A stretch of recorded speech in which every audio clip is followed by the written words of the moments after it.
നിലവിലെ സാഹചര്യത്തിൽ സ്വർണ്ണവില കൂടാനുള്ള സാഹചര്യമാണ് കാണുന്നത്. അത് ചെറിയ രീതിയിലായിരിക്കണമെന്നില്ല, വലിയൊരു വർധനവ് തന്നെ മുന്നോട്ട് പ്രതീക്ഷിക്കാം. നിലവിലെ ഗോൾഡ്സ്മാൻ റിപ്പോർട്ട് പ്രകാരം ഏകദേശം 2026 അവസാനത്തോടു കൂടി 1.5 ലക്ഷത്തിന് മുകളിലേക്ക് പോകുമെന്നുള്ളതാണ് കണക്ക് പറയുന്നത്.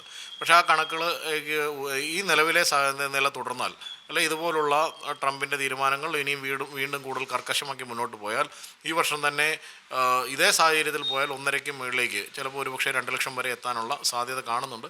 പക്ഷേ അതിന് ഒരു കോൺട്രഡിക്ടറി ആയിട്ട് ഇതിനെന്തെങ്കിലും വേറെ രാജ്യങ്ങളുടെ ഇടപെടലുകൾ, എന്തെങ്കിലും മാറ്റങ്ങൾ ഒക്കെ ഉണ്ടായാൽ നിലവിലുള്ള വില കുറച്ചും കൂടി വർധനത്തിന് ശേഷം ചിലപ്പോൾ താഴേക്ക് 1 ലക്ഷത്തിലേക്കൊക്കെ കുറഞ്ഞ് എത്താനുള്ള സാധ്യതയും കാണുന്നുണ്ട്. ഈ വിലവർധന വിപണിയെ എങ്ങനെയാണ് ബാധിക്കുന്നത്? ഇപ്പോഴത്തെ ഈ ഒരു വിലവർധനവ് വിപണിയെ വളരെ മോശം സ്ഥിതിയിലേക്കാണ് എത്തിച്ചിരിക്കുന്നത്. കച്ചവടം ഗണ്യമായി കുറഞ്ഞിരിക്കുകയാണ്. നിലവിൽ ഈ സമയത്ത്, കഴിഞ്ഞ വർഷമൊക്കെ ഈ സമയത്ത് ഉണ്ടായിരുന്നതിനേക്കാൾ ഒരു 75% കച്ചവടം കുറഞ്ഞിരിക്കുകയാണ്. അതുപോലെ വിൽക്കാൻ വരുന്ന ആളുകളും കൺഫ്യൂസ്ഡ് ആണ്. അവരെ ഈ ഒരു വില ഇത് കാണുമ്പോൾ ഈ ഒരു വിലയ്ക്ക് വിറ്റാൽ നാളെ ഒരു ദിവസത്തിന് 2-3 തവണയൊക്കെ വില വ്യത്യാസം വരുന്നൊരു സാഹചര്യമുണ്ട്. അതുകൊണ്ടൊക്കെ ആളുകൾ വളരെ കൺഫ്യൂസ്ഡ് ആണ്. അതുകൊണ്ട് ജ്വല്ലറിയിലേക്ക് ആളുകൾ എത്തുന്നത്, സ്വർണ്ണം വാങ്ങാനാണെങ്കിലും വിൽക്കാനാണെങ്കിലും എത്തുന്നതിന് കുറവാണ് കാണുന്നത്. അതുപോലെ തന്നെ ആളുകൾ എക്സ്ചേഞ്ച് ചെയ്തൊക്കെ വാങ്ങിയെടുക്കാനായിട്ട് ആളുകൾ എത്തുന്നുണ്ട്. പിന്നെ വെയ്റ്റ്ലെസ് ആയിട്ടുള്ള ആളുകൾ, ലൈറ്റ് വെയ്റ്റ് ആയിട്ടുള്ള ആഭരണങ്ങളൊക്കെയാണ് ആളുകൾ എടുക്കുന്നത്.